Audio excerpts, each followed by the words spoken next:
kita akan mengupas pada hadis yang ke-33, ya, iaitu tajuknya Yahudi sembunyi di sebalik batu dan pohon. Ya. Jadi yang disebut ni Nabi SAW, ya, dan peristiwa ni pasti akan berlaku. Tapi kita tengok hari ni berlawanan, ya, sebab dia Yahudi pun dia beriman dengan hadis Nabi SAW. Jadi, ya, atas sebab itulah dia ambil peluang siap-siap. Dia tahu dia akan kena juga, kan? Dia bagi nanti kita kupas ni. Kita lihat pada matan hadis ini.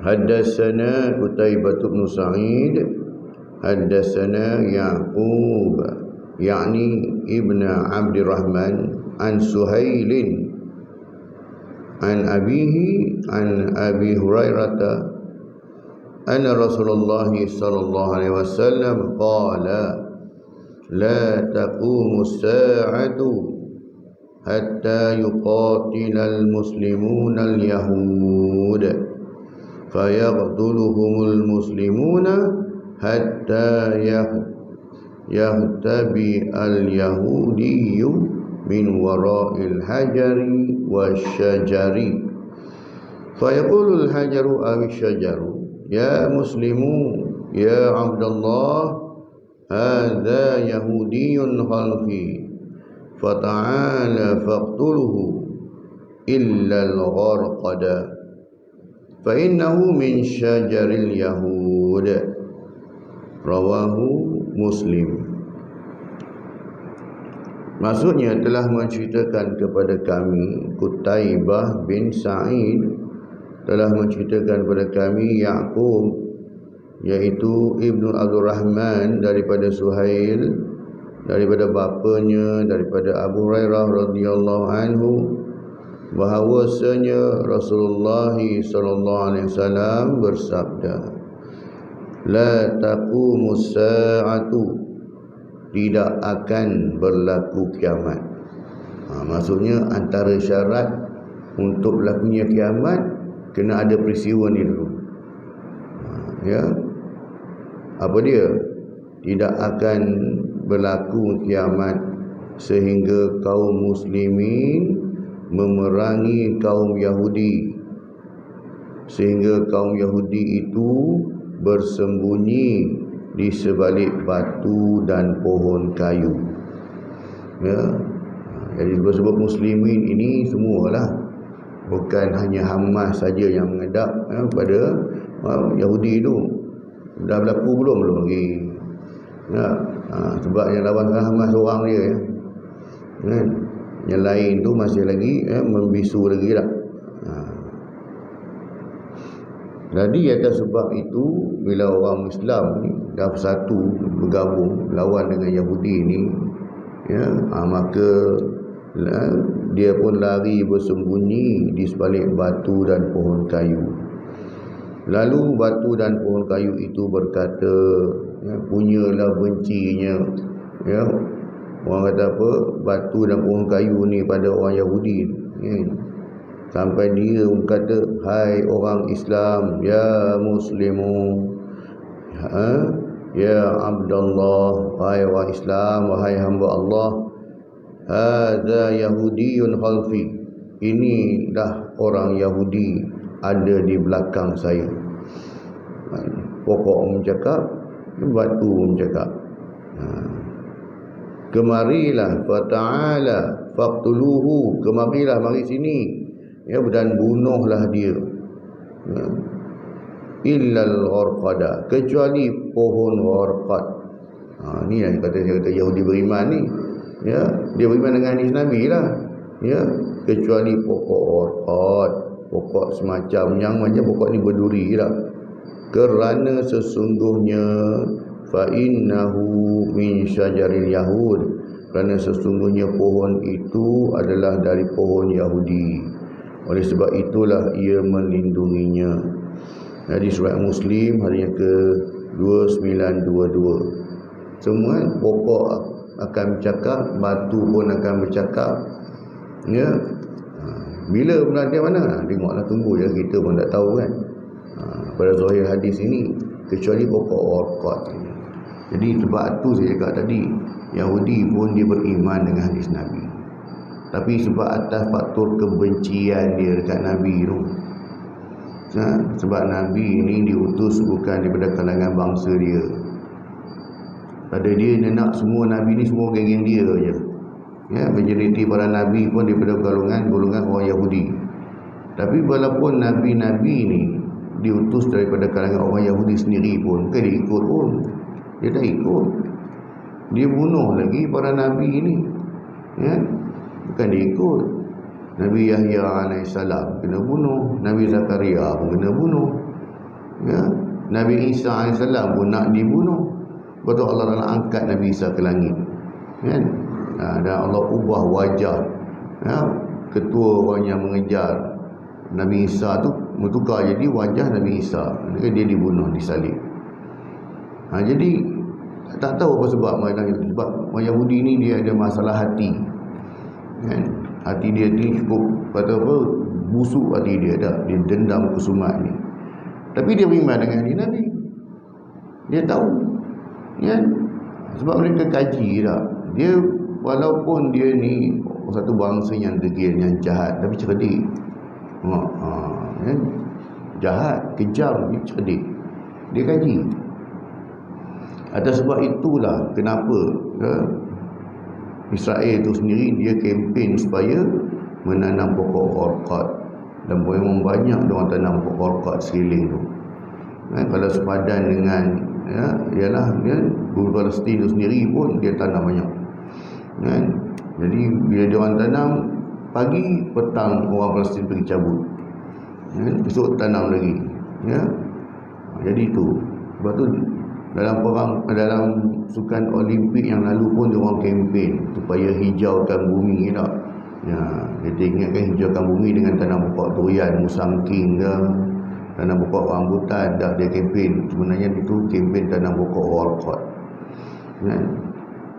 Kenapa saya kata orang Yahudi ni beriman dengan hadis Nabi? Sebab mereka tahu bahawasanya inilah waktu orang Islam paling lemah. Kenapa?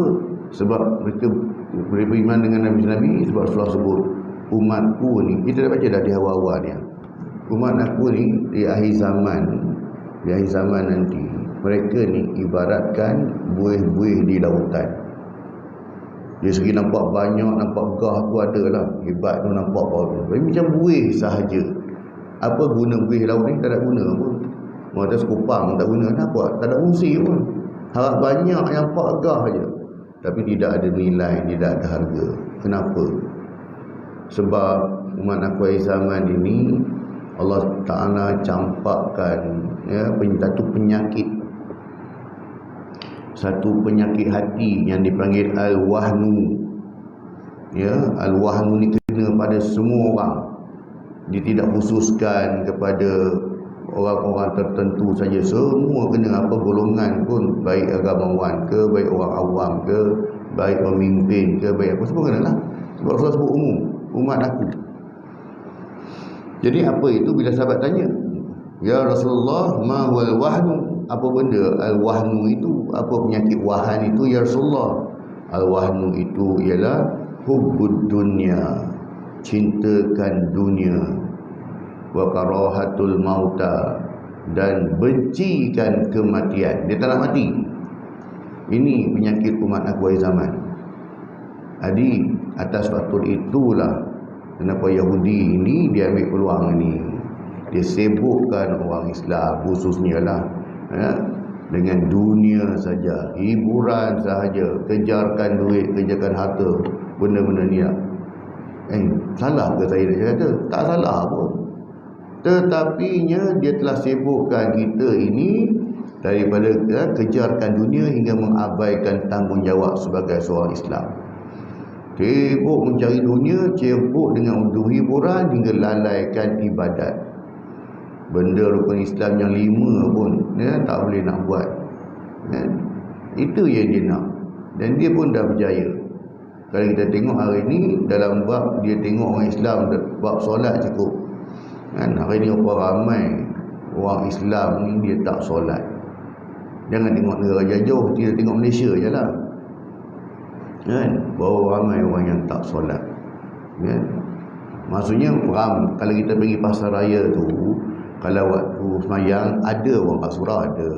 Ya, tapi dengan comparekan dengan peratusan yang ada di pasar raya tu kecil lah. Ada je orang semayang betul. Ya.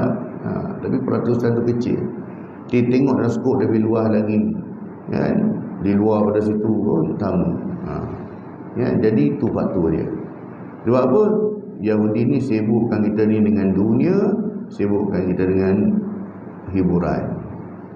Jadi golongan yang sedar akan ini, dia tahu bahawasanya ini dia punya penyakit, maka orang yang menghindari cinta dunia sampai abaikan tanggungjawab sebagai hamba Allah ni, bukan tak ada kata tak boleh cari dunia, wala tansa nasibaka minad dunya, kan? Jadi Allah pun bagi tahu bahawasanya jangan kamu lupa nasib kamu kat dunia ni. Maksudnya kamu punya ni tetaplah kena kerja cari rezeki, tetapi ditipu oleh dunia. Atas sebab itu hinggakan penyakit ni dah masuk dalam hati dia, dan dia ni karahatul mauta, dia bencikan kematian, dia tak suka mati. Benci mati ini bukan maksudnya dia benci itu sebab dia bimbang amalan tak cukup. Ya Allah, kalau aku mati sekarang ni macam mana ya Allah?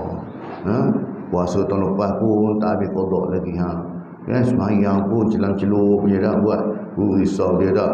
Kalau risau tentang tu, alhamdulillah. Sebab Allah Ta'ala buka pintu hati dia untuk dia sedar bahawa dia seorang yang kekurangan. Dia masih lagi rasa Allah, masih lagi aku ni ada Tuhan lah. Dia sedar diri dia dah. Ya Allah, kalau aku mati sekarang ni, aku memang masuk neraka dah ni, ya Allah. Semayang pun dah ke mana, puasa pun ada kan. Jadi tak apalah. Alhamdulillah kalau orang macam ni ada kesedaran. Masalahnya sekarang dia benci kematian itu sebab apa? Sebab dia takut harta-harta yang ditinggalkan ni, siapa nak uruskan harta-harta dia, rumah-rumah dia, ada rumah sewa lagi, kedai-kedai dia, tanah-tanah yang dia ada ni, ladang-ladang sawit ni, kebun ni, dusun durian ni, siapa nak jaga ni? Siapa nak uruskan kalau aku mati? Ingatkan pasal ibadah tak cukup.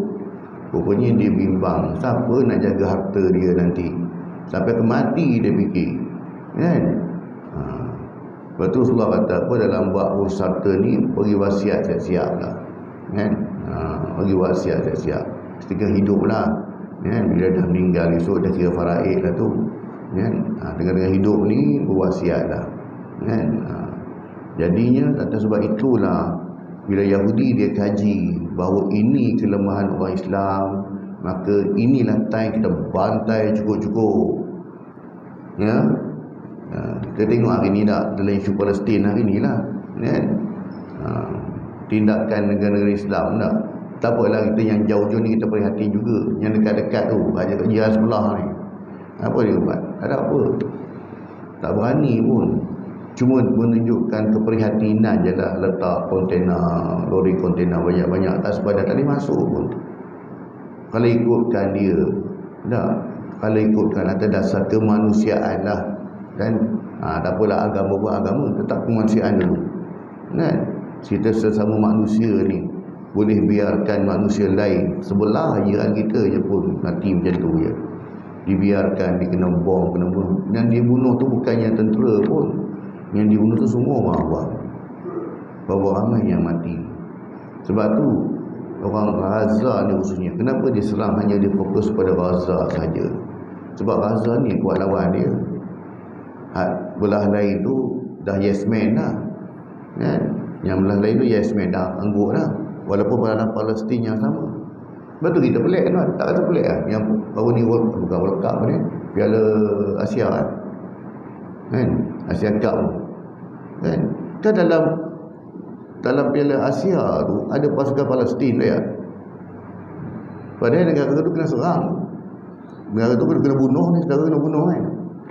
Kalau dia perhati nak, dia kata kami tak masuk mengenai diri sebab anda kami sendiri pemgolak. Tapi ada juga pasukan Palestin Ni Palestin celah mana ni? Palestin yang sana lah, kan? Pada kita rasa bagus Palestin ni, perang-perang pun dia masuk, bukan. Kalau kita nak tunjuk solidariti kita prihatin dengan saudara kita tarik diri je lah. Negara Palestin tu sendiri lah, tapi dia pun masuk kan. Jadi dia sendiri pun sama-sama dia pun tak apa nak ni lah.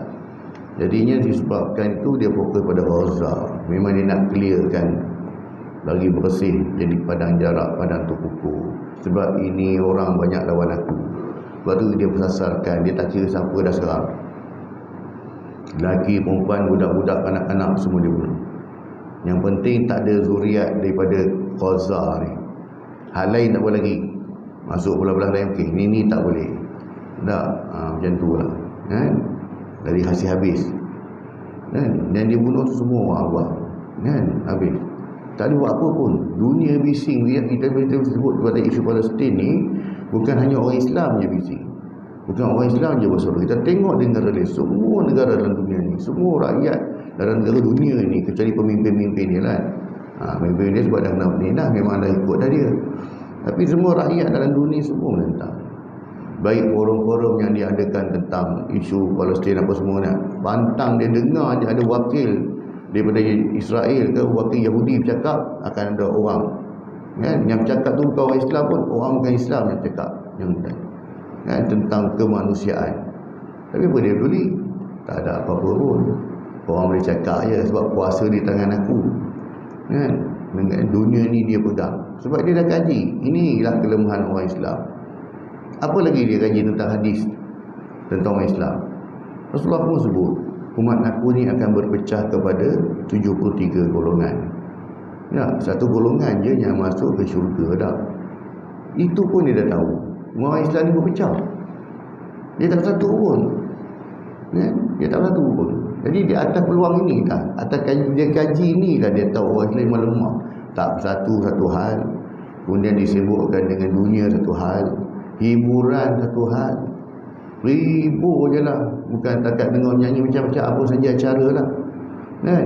Kalau kita di Malaysia ni dah tengok, kalau bab menyanyi ni, daripada budak baru beranak sampai orang tua nak mati, semua ada dah macam-macam. Gegar sana, gegar sini lah. Dan yang kecil tu bintang kecil, bintang macam bintang ada tak kan. Tonok je bagi kan, nak orang boleh menyanyi kan. Tapi ilmu kurang. Ini dia yang jauhkan daripada ilmu ni. Biar orang tak suka tak ada ilmu. Bila tak ada ilmu ni, senang dia nak tipu kan. Bila tak ada ilmu, senang dia nak tipu. Kalau kita tidak ada ilmu tentang buah durian, katakan tak kenal pun mana satu busangki, mana tak tahu apa pun, kita pun memang tak tahu. Kita nak pergi beli, duit ada tapi tak tahu kan. Memang mudah kena tipu kan, mudah kena tipu. Durian yang jenis apa pun kita tak tahu, dia kata ni musangking ni, ini baik macam ni kan. Kita ilmu tak ada, kita tak percaya je lah. Betul orang ni musangking, betul pada mana-mana durian yang kampung ke durian di berapa je, tapi jual dengan harga yang mahal lah. Sebab tak ada ilmu, kita beli kan. Itulah, itu cerita ilmu dunia kan. Bila kita ni kurang ilmu agama, lagi senang lah kena tipu kan? Lagi senang lah kena tipu kan? Sebab apa? Ilmu agama tu kurang. Memang tak ada, tak tahu pun. Yang kita tahu hanya aku semayang je lah kan? Kemudian yang aku tahu bila puasa kena puasa saja, tapi dalam kita tak tahu. Sebab itulah kenapa inilah saat Yahudi dia bantai orang Islam ini habis-habisan. Ini buahlah dah ni. Jadi bila nak selesai masalah ni kan? Bila akan selesai masalah ni ya? Pertamanya, apa yang Rasulullah sebut ni semua benar dan berlaku pun hari ini. Cuma Rasulullah nak beritahu, dalam banyak umat-umat aku ni, bukanlah semuanya hampir pun, bukanlah semua haprak ya, tetapinya hanya orang-orang yang beriman. Jadi sebab Rasulullah sebut di hujung tu kan, Rasulullah sebut kan, sataftariqu ummati ala salasa wa tabu'una firqatan illa firqatan wahidah, kecuali satu saja yang selamat. Siapa mereka ini ya Rasulullah? Al-jamaah. Apa itu al-jamaah? Al-jamaah itu ialah mereka yang berpegang pada Al-Quran dan juga sunnah Nabi SAW. Rasulullah dah sebut, Rasulullah dah bagi solution dah. Umat aku ni, Rasulullah dah sebut umat dia akan pecah. Rasulullah juga sebut umat aku ni ada ditimpa penyakit wahan. Itu dah sebut semua. Tapi Rasulullah bukan seorang Nabi yang tak sayang umat. Jadi pandai-pandai korang urus ya. Aku dah bagi tahu ya. Nanti akhir zaman korang akan berpecah, korang akan ada penyakit wahani. Aku dah bagi tahu, jadi pandai-pandailah korang urus. Aku pun tak tahu macam mana lah. Rasulullah tak kata macam tu. Rasulullah kata, ya, taraktu fikum amrain in tamassaktu bihima dan tadil.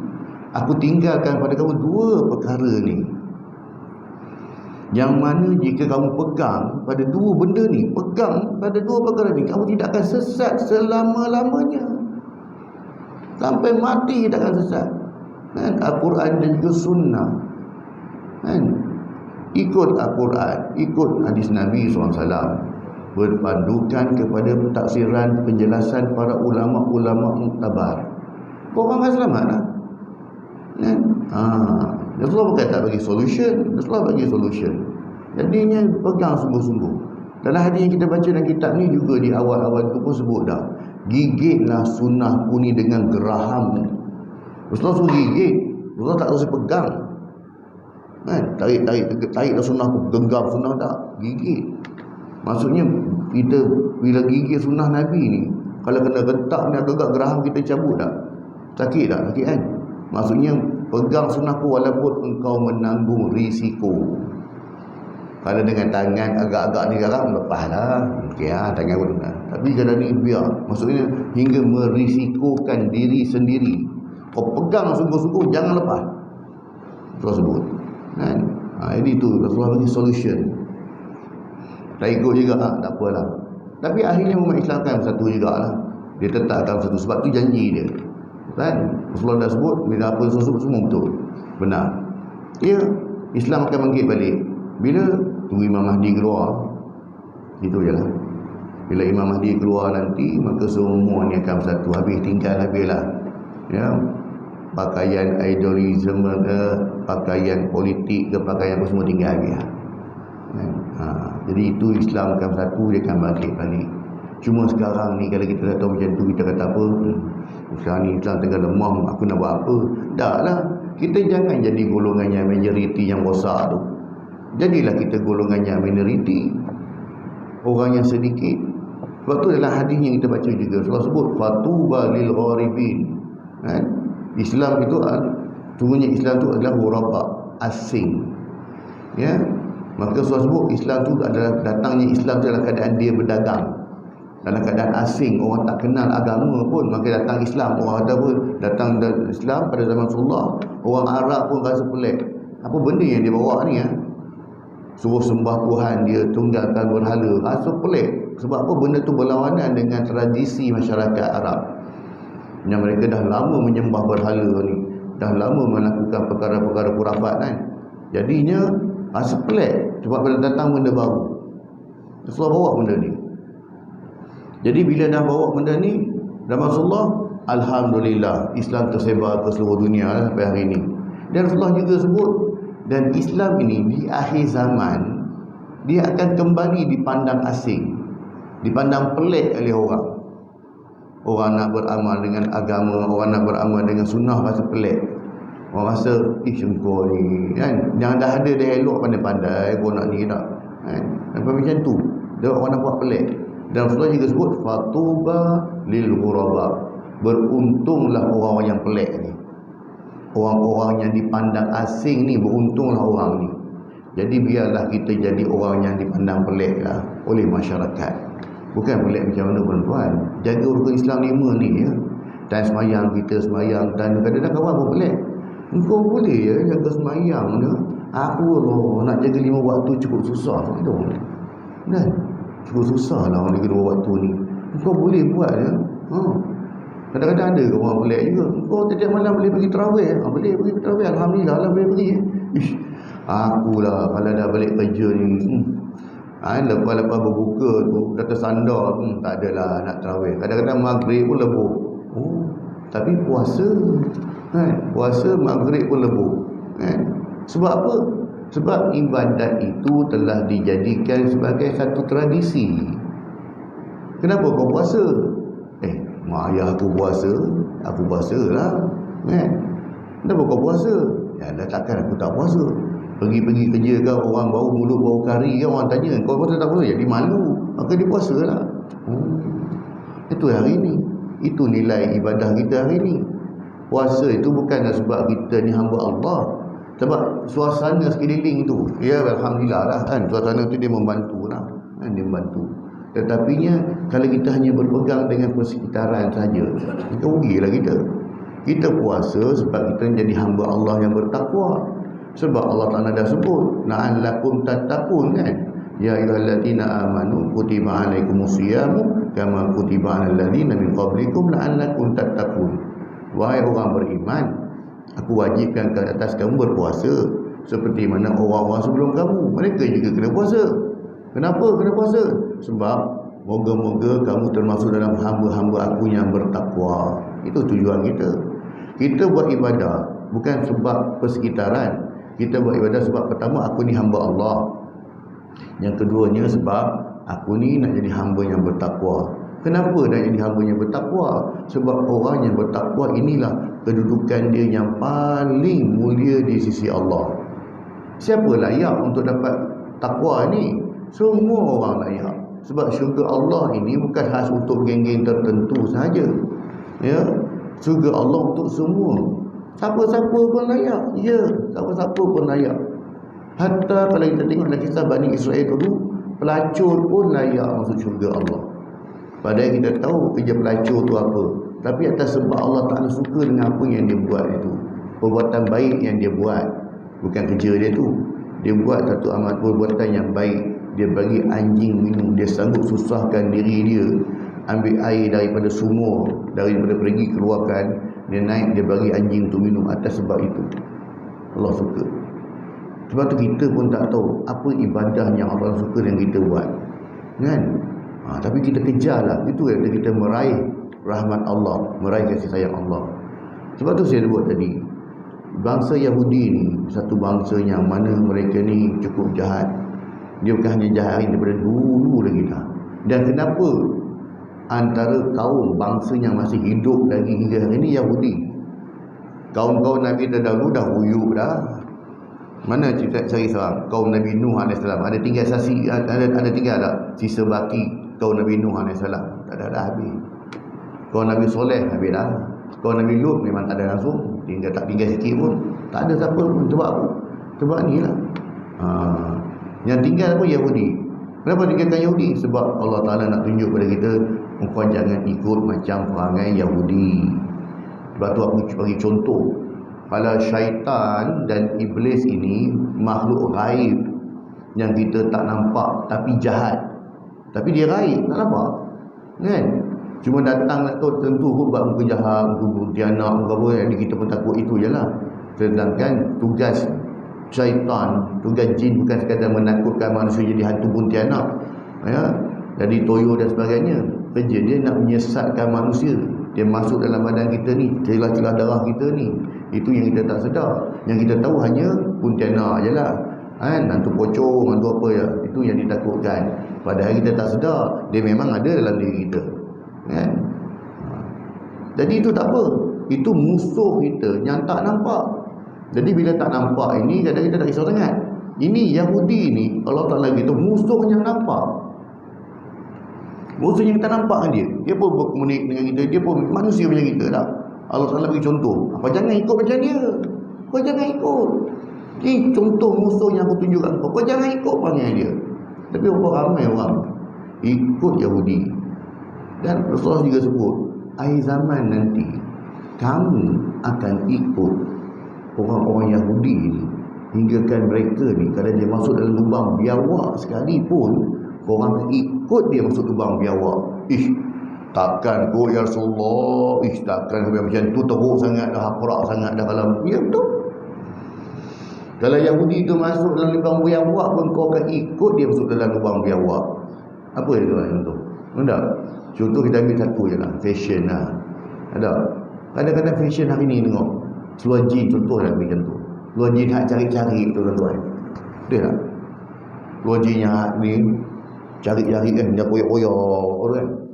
Muai tengok harga, ingatkan ni RM20, RM30 je kot, sebab ni lah jean cari-cari kan. Muai 200 lebih 200 lebih. Beli. Orang beli. Kenapa orang beli? Fashion. Ini pakai sekarang ni trend. Dah. Style rambut karat. Rambut sembuh macam-macam lagi, rambut macam tu, rambut macam ni, perang macam dah. Kan? Padahal elok-elok dah cantik rambut Allah nak bagi hitam kan. Tak, dia semua karat buat macam-macam dah. Fashion. Dah. Tu dia kata tadi. Hatta kalau orang Yahudi dia masuk lubang biar, kau kan masuk lubang biar buat sabu. Walaupun akal kita cakap, ya Allah, keluar cari-cari ni kau pakai, kau nak semayang macam mana? Dengan koyak nampak kulit apa semua kan. Ini fashion lah, ni fashion ni orang sekarang nak pakai. Tu kata tadi. Tu yang kata Yahudi masuk lubang biar kau ikut tak? Itu bukan cerita tentang baju tuan-tuan. Baju dulu yang glamour kejap, baju zombie tu. Kan? Koyak-koyak bertaraf kain buruk. Kita tengok baju tu bertaraf kain buruk sebab dah koyak-koyak dah macam baju zombie, koyak-koyak semua kan. Dia jual dekat pasar raya tu. Baju yang layak kalau di rumah kita ni, kita rasa nak jadi kain buruk pun tak layak sebab dah koyak tahu. Koyak sana koyak sini, ada kotor-kotor dah. Sangkut tu kita tengok berapa ringgit harga ni, Allah. Takkan baju ni dia orang jual. Tengok-tengok dekat 100 lebih dah. Ui, baju zombie koyak macam tu 100 lebih. Orang beli sebab apa? Fashion. Inilah tu yang kita tadi tu. Betul Rasulullah sebut semua betul. Dan tadinya atas sebab itulah kenapa kita nak cerita dalam bab hadis ni, kenapa orang Yahudi juga beriman dengan hadis Nabi, sebab mereka kaji tuan-tuan. Kita yang alfa, dan Yahudi pun dia tahu bila mana Rasulullah sebut bahawasanya umat aku ni, Rasulullah sebut aku tinggalkan pada kamu 2 perkara, orang pegang pada dia kamu takkan sesat. Pertama Al-Quran, yang keduanya hadis. Ya, sebab tu orang Yahudi tahu. Dia tahu bahawasanya orang Islam ni jangan bagi dia dekat dengan Al-Quran. Orang Islam kalau dia pegang Al-Quran, dia baca Al-Quran, memang habislah kita. Betul? Contoh, dia lawan dengan Hamas. Yang menjadi tentera Hamas tu siapa? Memang tak tinggal Quran. Bila Quran dah ada dalam hati, hilang semua lah. Dunia dah kecil dah pun. Kita yang tak ada jiwa macam tu, yang kita yang bermusim ni, mari masuk bulan Ramadan barulah buat balik tadarus dah. Tak ada masalah tuan-tuan. Joinlah grup tadarus tuan-tuan. Masuklah. Surah buat tadarus kan, masuk je lah. Kan? Tak boleh baca banyak, baca sikit. Kita nak ada hubungan kita dengan Quran tu tak putus. Itu je tuan-tuan. Tak nak kita putuskan hubungan dengan Al-Quran. Itu je lah. Bila kita tak pegang langsung ni, bulan Ramadan tak pegang, bulan lain lagi haram, memang tak pegang lah. Kan? Bila tak pegang langsung dengan Quran ni, kenapa tak baca Quran? Tak tahu baca pun kan, malu nak baca. Belajar. Kan? Sebab Quran tu Yahudi pun kaji, dia tahu. Dia jauhkan orang Islam daripada Al-Quran. Bila dia jauhkan orang Islam daripada Quran, jangan risau dah. Kau jentik hidung dia pun boleh, kau nak telanjangkan dia pun boleh, tak ada masalah dah. Sebab dia dah lemah. Tapi bila kita baca Quran, kan? Baca Quran, tadabbur Quran, apa kita akan ada kekuatan. Tapi itu sebab dia tahu ini kekuatan orang Islam, maka dia cari kena lemah orang Islam, jauhkan daripada Quran. Itu yang dia sibukkan kita macam-macam. Kalau menyanyi daripada budak beranak sampai orang nak mati, ini kan antara satunya lah. Bukan kita sebab faktor itu saja orang Islam jauh daripada Quran. Banyaklah faktor. Tapi itulah kata tadi, itu yang bahaya. Dan disebabkan atas keyakinan mereka dengan hadis Nabi ini jugalah, hadis ini juga mereka beriman. Kecuali pokok gharqad, illa gharqada. Kecuali pokok gharqad, kalau Yahudi sembunyi di belakang dia, pokok dia takkan cakap, pokok dia takkan bagi tahu. Ya, atas sebab itu dia beriman. Sebab itu dia kata orang Yahudi ini mereka benci dengan Nabi bukan sebab Nabi itu Nabi, bukan macam itu. Satu dia benci sebab Nabi itu bukan daripada kalangan orang Arab. Jadi sebab dia anggap dia ni bangsa yang suci. Orang Yahudi ni, kami ni anak Allah, dia kata.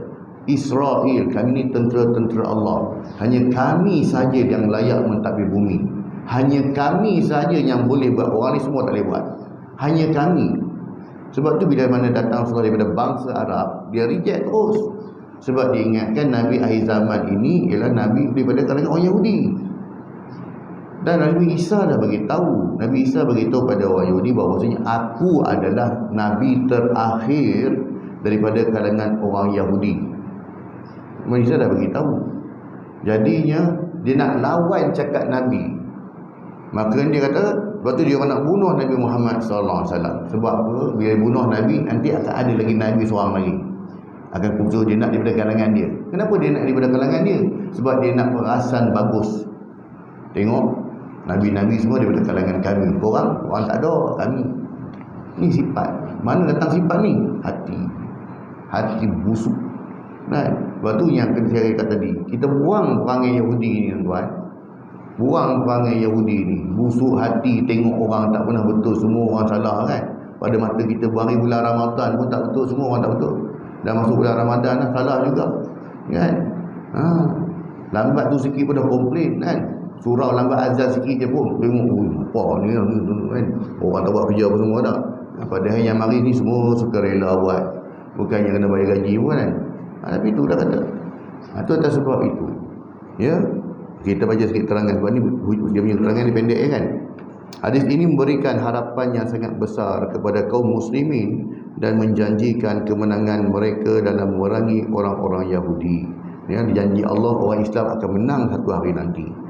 Jadi walaupun orang-orang Yahudi merancang dan berusaha sedaya upaya untuk membunuh dan menyesatkan umat Islam, namun akhirnya kaum Yahudi akan binasa juga di dalam kepungan umat Islam. Di dalam Al-Quran dan hadis telah ceritakan bagaimana di akhir zaman, iaitu sewaktu hari kiamat hampir tiba, umat Islam akan ditindas habis-habisan oleh Yahudi. Habisnya diserang ni. Tak? Ya, dia tindas habis-habisan sebab dia tahu ini time orang Islam paling lemah. Kita balon dia cukup-cukup. Tentera Yahudi yang dipimpin oleh Dajjal akan berperang dengan umat Islam. Walaupun pada ketika itu orang-orang Islam terlalu lemah untuk berperang. Ya, sebelum Dajjal sebenarnya muncul, dia punya tentera-tentera dah ada dah. Tentera-tentera Dajjal ni dah ada dah siap. Kan? Jadinya mereka ni buat kerja dulu. Sebelum turun datangnya Dajjal. Dajjal dah ada. Dia akan munculkan diri. Kenapa dia tak muncul diri sekarang? Ya, sebab Allah Ta'ala tak izinkan. Jadi bila tak izinkan, walaupun kau ada, kau tetap tak boleh lah. Belum lagi. Dah. Ya, Ya'juj dan Ma'juj ada dah. Dari dulu dah ada dah. Kenapa tak keluar lagi? Sebab Allah tak izinkan. Bila Allah Ta'ala izinkan, kita tak boleh buat apa pun. Ia ibarat air yang melimpah daripada baldi. Kita tak ada, kita buka air pilih, tak ada air dalam baldi dah. Jadi bila air tu dah melimpah, nak kepung tahan pun tak boleh dah. Tak ada. Memang dia keluar punya. Ya. Tapi tentera Dajjal memang dah buat kerja dah. Dah lama dia buat kerja ni. Ya. Namun selepas sekian lama umat Islam ditindas, akhirnya umat Islam akan bangun dengan kekuatan yang ada, dan diceritakan dalam peperangan tersebut umat Islam dapat menewaskan dan membunuh kaum Yahudi. Ya, sebenarnya dalam memerangi orang Yahudi ini tak ada susah mana, sebab dalam diri orang Yahudi sendiri sampai hari ini, semua orang Yahudi ini, Allah Ta'ala campakkan perasaan takut dalam hati mereka.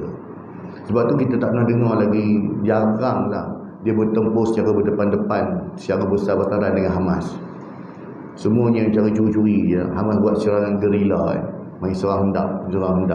Dia kata tak berani. Kalau dia pergi serang, dia akan pergi ramai-ramai. Dia tak ada ni pun. Cuma dalam filem-filem dia tunjuk Rambo lah, filem apa lagi ni, kata hero seorang pergi kan. Mana ada seorang pergi. Semua tak berani. Ya. Jadinya pada ketika itu umat Islam akan menentang Yahudi secara besar-besaran. Orang-orang Yahudi ini akan berselindung di sebalik pokok-pokok dan batuan kerana takut akan dibunuh oleh tentera umat Islam. Lepas tu saya beritahu dulu, macam sekarang, yang mana tentera-tentera Yahudi yang ditawan oleh Hamas, dia punya takut lah, jangan bunuh saya tak nak mati, saya tak nak mati dah. Kan? Tapi Hamas dia buat apa? Dia dakwah. Kan? Dia ceritakan peristiwa sebenar. Sebab dalam pemikiran tentera Israel ni bahawa menyebut bahawa ni tanah air kami ni ditanam. Sebab budak-budak ni lahir, tentera Israel yang lahir hari ni semua budak-budak, orang kata tahun-tahun 2000, tahun-tahun ada lama sikit pun 90-an. Sedangkan sejarah itu telah dipesongkan. Sebelum ni Palestin ni negara yang merdeka. Dan bila masuk tahun 1948 je Yahudi baru masuk ke Palestin. Sebelum Yahudi masuk ke Palestin, negara Palestin ini maju macam negara lain. Macam Kuala Lumpur kita tu. Dulu dah ada dataran merdeka, ada bangunan-bangunan. Yahudi Palestin ni dulu maju macam negara Mesir, macam negara Arab ketiga tu. Sama. Ada lapangan terbang sendiri, ada stem sendiri, ada mata wang sendiri, airport sendiri, ada pelabuhan sendiri, semua. Dan negara mereka negara yang cantik Agus. Lepas 1948 ni hancur macam ni. Bukannya baru ni. Tetapi tentera Israel yang muda-muda hari ni dipesongkan sejarah ni. Dia dikata bahawa ni orang Palestin ni yang rampas anak dia. Dia orang yang ni kita kena bunuh mereka. Tidak, dia akan bunuh kita dulu. Didoktrinkan dengan ni. Daripada kecil lagi ditanam dah. Itu sebab itulah difetongkan sejarah tersebut. Sebab tu bila mana orang Hamas dia dakwah, dia terangkan fakta, dia terang-terang bagi tahu tentang sebenar, tunjukkan bukti macam ni lah. Dengan kuasa Allah SWT, pokok-pokok dan batuan akan segera memberitahu umat Islam bahawa terdapat orang Yahudi yang sedang menyorok di belakangnya. Tetapi sejenis pokok yang dikenali sebagai warqat ataupun pokok Yahudi, iaitu sejenis pokok yang berduri bertindak sebaliknya. Pokok ini banyak ditanam di Israel kerana orang-orang Yahudi atau Israel yakin dengan ungkapan Nabi Muhammad SAW, dan mereka mencari perlindungan daripada ditangkap oleh tentera Islam nanti. Kenapa dia tak buka kitab Taurat dia je? Carilah kitab Taurat, pokok ada cerita pasal ni dah. Dia percaya dengan hadis Nabi SAW sebab pokok-pokok ni akan selamatkan dia. Umat Islam akan membunuh dan menghapuskan semua kaum Yahudi yang ada di permukaan bumi ini, dan umat Islam akan ditolong oleh makhluk-makhluk Allah yang lain, sehinggakan batu dan pohon kayu pun akan memberi pertolongan kepada mereka. Kata-kata hatta yuqatilal muslimun al-yahud fayaqtuluhum muslimun, yang artinya sehingga kaum muslimin memerangi Yahudi, lalu kaum muslim akan membunuh mereka. Sedangkan dalam hadis Ibn Umar radhiyallahu anhu di atas disebutkan dengan lafaz tuqatilukumul yahud fatusallatuna alaihim, yang artinya kaum Yahudi akan memerangi kamu, tetapi kamu akan diberi kekuatan menguasai, mengalahkan mereka. Hari ini sebab orang Islam tidak ada kekuatan tu, sebab orang Islam tidak ada kekuatan tu sebab dia tak bersatu. Sebab itu dah. Tapi bila mana satu ketika Allah Ta'ala akan bagi kota kepada orang Islam, hari ini pun sama. Orang Islam tetap bangun lawan Yahudi, ya. Cuma masalah kita ni kesatuan tu tak ada. Tak ada. Mana-mana negara pun tak ada kekuatan tu, tak ada, ya. Bila kedua lafaz ini digabungkan menunjukkan kedua pihak akan saling menyerang. Hanya sahaja akhirnya Allah SWT akan berikan kekuatan kepada kaum muslimin sehingga dapat mendesak dan membuat kaum Yahudi ditakluki. Peristiwa ini terjadi pada saat kemunculan Dajjal dan turunnya Nabi Isa AS, iaitu ketika kaum muslimin berada di barisan Nabi Isa AS, sedangkan Yahudi bersama Dajjal, sehingga Nabi Isa AS membunuh Dajjal di Babul Lut, pintu Lut nama tempat tu dia, di mana di Palestin juga. Jadinya orang Islam ni akan bersama dengan Nabi Isa AS. Kita kena fikir juga. Nanti kita kena baca hadis ni, ya. Pengikut Dajjal ni ramai. Kita jangan fikir orang Yahudi saja, ya. Dia ada 10 golongan yang akan mengikut Dajjal. Kita dah baca ke belum? Mungkin kita akan baca nanti. Antara 10 orang tu juga kita ingatkan hanya orang Yahudi saja, hanya orang Syiah saja yang di belakang Dajjal. Bukan. Di belakang Dajjal yang akan jadi pengikut Dajjal juga ialah agamawan, orang-orang Islam yang jahil-jahil, orang Islam yang mana tak beramal dengan agama, dan orang-orang Islam yang imannya ni fasik, kan, dia orang yang fasik. Jadinya kita kena cek balik, ditakdirkan kalau hari ni Imam Mahdi memunculkan diri dia, kita di pihak mana? Ya, kita kena ingat Dajjal ini tipu muslihat dia cukup halus, hingga semua orang boleh terpedaya kecuali orang yang beriman. Jadi kita kena cek iman kita ni betul-betul beriman ke tidak. Sebab hanya orang beriman saja yang selamat. Yang mana iman lemah, iman cak ayam, iman kulit bawang ni semua ni dibimbangi akan ikut Dajjal. Ya, hatta di Mekah Madinah pun sama. Walaupun Dajjal tak boleh masuk Mekah dan Madinah, tapi orang-orang yang imannya lemah dalam tu, orang yang fasik dalam Mekah Madinah tu, dia boleh panggil keluar. Kita bimbang, takut-takut kita dalam tu. Kan? Kalau iman kita mantap, insya-Allah lah. Sebab tu saya kata tadi, dengan kita membaca Al-Quran, ia membantu kita untuk memantapkan diri kita, memantapkan iman kita. Dengan kita menjaga solat fardu 5 waktu, pilih dan solatlah di awal waktu. Yang paling cantik solatlah berjemaah. Ini antara cara nak kuatkan iman kita. Itu je. Kita bukan apa pun. Kita nak selamatkan diri kita dan keluarga kita tak? Saudara-saudara kita, itu je. Sebab zaman ni, akhir zaman ni tak boleh selamat dah. Kan? Di Palestin hari ni yang dibunuh, tak boleh nak tolong. Kan? Satu keluarga ni kena bom mati macam tu je. Ni di Palestin ni ada orang budak muda Palestin, dia TikTok, dia buat live TikTok dengan dua anak. Tengah-tengah dia berdebu mari bom mati habis tu. Kau dia terkejut. Ha? Tengah-tengah dia buat TikTok. Mari bom meletup rumah habis. Mati macam tu kan. Tengah-tengah live. Kan? Orang dah tak boleh dah. Kita nak kuatkan iman kita, nak tolong, nak jaga keluarga kita. Kan? Qu anfusakum wa ahlikum nara. Jagalah diri engkau dan keluarga engkau daripada api neraka. Ni kita nak buat. Ada pula berpendapat peperangan yang dimaksud dalam hadis ini di atas adalah beberapa waktu sebelum kemunculan Dajjal dan turunnya Nabi Isa AS. Kemudian berlanjut hingga Dajjal muncul yang diikuti oleh Yahudi dan Nabi Isa AS turun, lalu bergabung bersama dengan barisan muslimin. Kita ni tuan-tuan, banyak kita dah berada di hujung-hujung, dan peristiwa yang berlaku tu pun memang inilah turutannya. Ya. Kesimpulannya, yang pertama, kiamat bermula dengan tanda-tanda. Allah Ta'ala bagi tanda dulu. Dan antaranya ni lah, sebelum keluarnya tanda-tanda yang besar, matahari terbit sebelah barat, keluarnya Ya'juj dan Ma'juj, semua ni dah besar-besar dah. Ni bagi tanda ini dulu.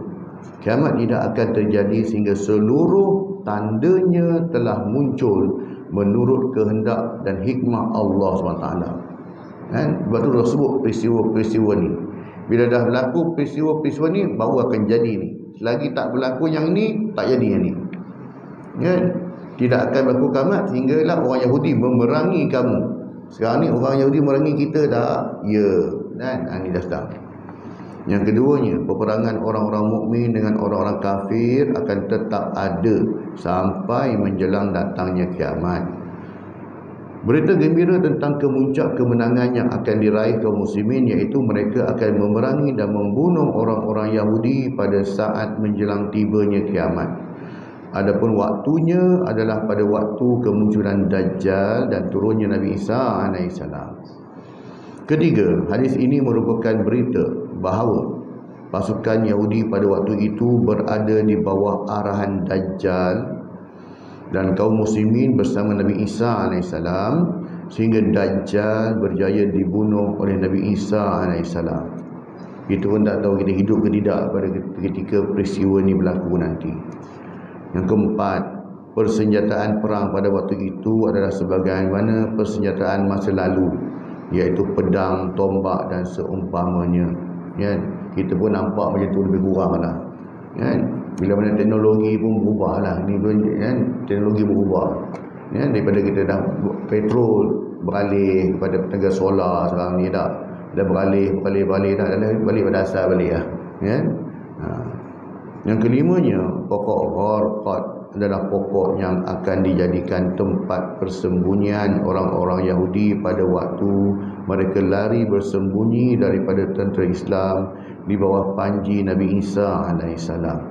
Ya, sebab tu dah hanya pokok Gharqad je lah boleh tolong dia. Hal lain semua tak dapat nak nolong dah orang Yahudi ni. Ya, wallahu taala alam. Tuan-tuan, selesai mengupas pada hadis yang ke-33. InsyaAllah kuliah akan datang kita akan masuk pula pada tanda-tanda munculnya malhamah. Apa itu malhamah kita akan kupas nanti. Dan malhamah ini juga sedang berlaku hari ini, dan prinsip itu sedang berlaku dan diikut turutan juga, sama aja. Ya. Sungguhnya apa yang baik itu daripada Allah SWT. Seorang kelemahan dan kekurangan semua ampun dan maaf daripada kelemahan diri saya sendiri. Semoga Allah Ta'ala kurniakan kepada kita kefahaman dan juga kekuatan untuk kita amalkan dan sampaikan, insya-Allah. A'udzubillahi minasyaitonirrajim. Bismillahirrahmanirrahim. Alhamdulillahirabbil alamin. Wassalatu wassalamu ala asyrofil anbiya'i wal mursalin wa ala alihi wa sahbihi ajma'in. Allahumma rabbana zidna ilma warzuqna al-fahma wa amalan maqbula. Allahumma ja'al hadza jam'an mahuma wa tafarruqana min ba'dihi tafarruqan ma'suma. Allahumma rabbana atina fid dunya hasanah wa fil akhirati hasanah wa qina adzaban nar. Wa sallallahu ala Muhammadin wa ala alihi wa sahbihi wa baraka wa sallam. Walhamdulillahil alamin. Subhanakallah wa bihamdika asyhadu an la ilaha illa anta astaghfiruka wa atubu ilaik. Assalamualaikum warahmatullahi wabarakatuh.